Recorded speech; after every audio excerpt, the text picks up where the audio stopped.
intelligent like humanity to come up, to be able to get to the point where they have the scientific acumen to make spacecraft and understand their surroundings well enough to deal with an astrophage problem. And I say there's like 3 core things you need. One of them is you need to have a pack instinct. You need to all have a desire to collaborate and work together like humans do, and wolves and lots of things, because a single entity by itself would not be able to, in its lifespan, figure everything out to make a spacecraft from, rocks. Right? The second one is language. If you're going to have that, you need to be able to communicate information to other members of your pack or whatever, to other members of your species, so that the information that you gather during your lifetime is passed on. And the third thing is, you absolutely must have a form of empathy.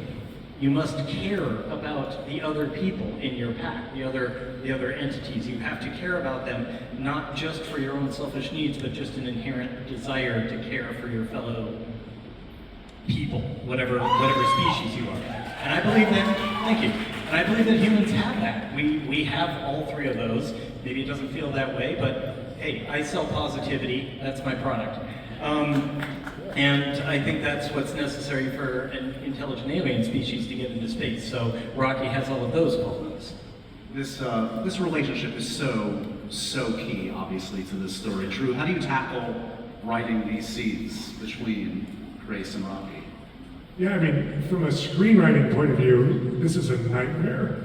All right, you have one character, and the other character is a rock, right? And you have to build scenes, and that's all you've got. But of course, that was the very thing, like you all, that I fell in love with. And the challenge actually is the point. Building off what Andy was saying, I had a little post-it note on my desk that said, communication is empathy, and empathy is communication. And that sort of dictated every single scene. Like, the undercurrent of every single scene is these 2 characters who are constantly trying to see the world from the other character's point of view. And in that, all the difficulties actually became the point. And I think that that's sort of what I held to, even when I looked at it, the scene's going to be absolutely impossible.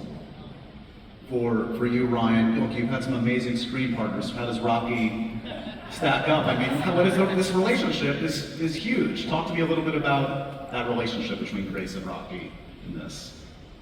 Pass. It's not a game show. Can I pass? Okay. It's too soon to talk about Rocky. It's emotionally, you okay? Yes, he's my friend, and he's not here to speak for himself. So I don't want to give up his secrets. That's sweet. Frustrating, but sweet. Yeah. You guys talk about it. From Emma Stone to Person of Stone. Classic Andy Weir. So for you guys, how do you approach, I mean, look, all the people that read the book have their own image of Rocky in their head. So how do you approach, what's your image of Rocky? What's your approach?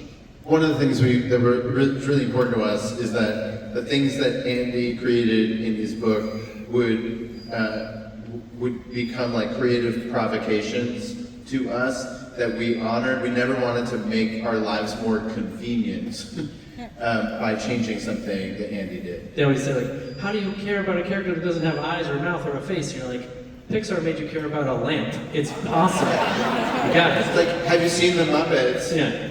There's like a guy with like an eyebrow. That's the whole thing. So we called our friend Neil Scanlon at the Lucasfilm Creature Shop, and we had a wonderful relationship with, and built some amazing Alien the Robots with in the past, and we tackled it together. Built a practical creature that was puppeteered by an amazing puppeteer named James Ortiz and his team of 5. We call it the Rocketeers. And it was amazing having Rocky there on set every day so that we could have a real interaction and shoot the whole thing practically. And ultimately, it's going to end up being a beautiful blend of creature puppetry and animation. And it's really, it comes alive in a way that you would die for this character. Yeah. Does Rocky have a face? Rocky does not have a face. Does not have a face. He has no eyes, he has no Or mouth. not eyes. He's made of rocks and he has 5 legs with 3 fingers on each leg. Yeah, and that was the thing, and that was the job with Neil and with James and with the great work that Paul Lambert and his team are doing. It's a real handshake to create this really lovable person out of minerals.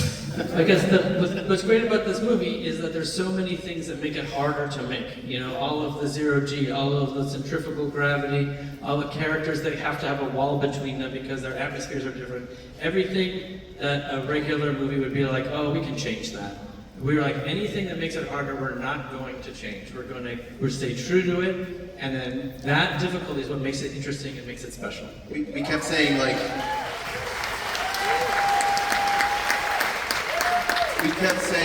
with respect, this movie is not a Mac, it's a PC. Right? Like it can't, like it's always that, like the movie is a machine, the ship is a machine. It can be beautiful, it just can't be pretty, right? And like and this relationship with Ryan and Rocky, like Ryan is like one of the things that makes you brilliant as a performer and a creator is your ability to get the most out of people around you. And so that's why it's so important to have like a person or people in the scene with you to like create the spontaneity so that it gave you the chance to like create that relationship, you know? Like we all, like, this is like a puppetry thing, but like Ryan is the sixth puppeteer because you need a scene partner to like bring those characters to like, because he has to treat it like somebody that's really there and believe it. We also agreed that no amount of physical discomfort by Ryan was too much. If he has to hang from wires, if he has to be covered in like Vaseline, doesn't matter. Unpleasant prosthetics on it, doesn't matter. We were willing to make that sacrifice. Yes. He's the fall guy.